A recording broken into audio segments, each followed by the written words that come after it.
ہے اور یہ ہماری ذمہ داری بن گئی ہے کہ ان کا پیغام آپ تک پہنچائیں.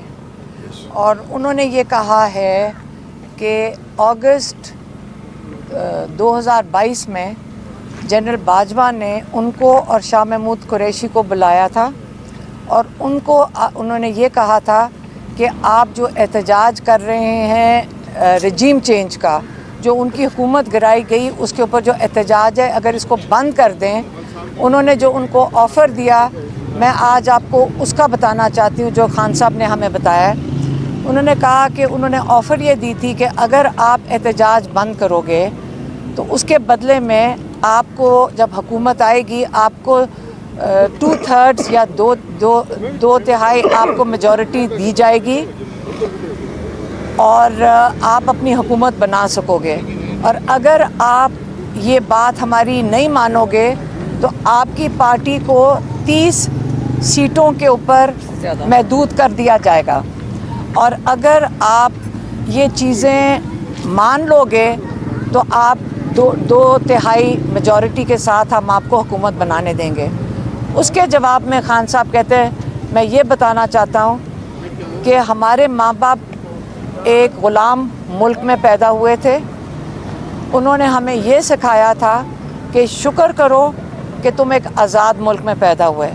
انہوں نے کہا کہ میں مانتا ہوں لا الہ الا اللہ میں، اور سوائے اللہ کے میں کسی کے آگے جھکنے کو تیار نہیں ہوں. اور میں نے ان کی اس وجہ سے نہ میں کسی کی غلامی، ایک آزاد ملک میں پیدا ہونے کی وجہ سے میں کسی کی غلامی قبول کرنے سے میں بالکل انکاری ہوں. اور اس سے بہتر ہے کہ موت بہتر ہے اس سے کہ ہم کسی کی غلامی ایک آزاد ملک میں قبول کریں. یہ ان کا پیغام تھا، میں نے آپ تک پہنچا دیا ہے. یہ بتائیں کہ خان صاحب کی آپ سے اندر ملاقات ہوئی ہے، ٹھیک ہے، سارے کیسز کے حوالے سے بھی ظاہری سی بات ہے آپ ڈیلی آتی ہیں، اور کیسا اس سارا کو دیکھ رہی ہیں؟ اور خان صاحب نے کیا ٹکٹوں کے حوالے سے یا باقی جو ہے وہ اگر کچھ جو ہیں لوگ وہ اوپن ٹرائل تو ہو نہیں رہا، ٹھیک ہے، ہم مخصوص نام اندر جا رہے ہیں، اس حوالے سے آپ کا باقی کیا کہنا ہے؟ دیکھیں روز ایک کیس ہو رہا ہوتا ہے خان صاحب کا. اوپن ٹرائل میں میرے خیال اب 3-4 صحافیوں کو تو اجازت ملتی ہے آنے کی اندر، اور ہم امید کرتے ہیں کہ وہ صحافی آ کے اپنے باقی صحافی بھائیوں کو ان کا پیغام جو ہوتا ہے وہ دے دیتے ہوں گے. اوپن ٹرائل تو انہوں نے، آپ کو پتہ ہے کہ جیل کے اندر اوپن ٹرائل نہیں ہے، نہ کیسز کے اندر کوئی دم ہے.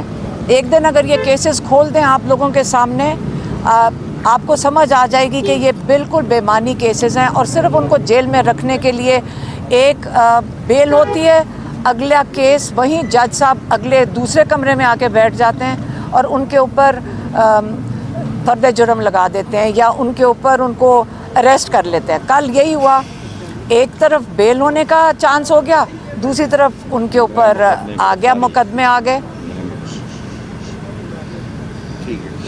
اور کچھ تو نہیں ہے آپ کو سوال؟ Thank you G.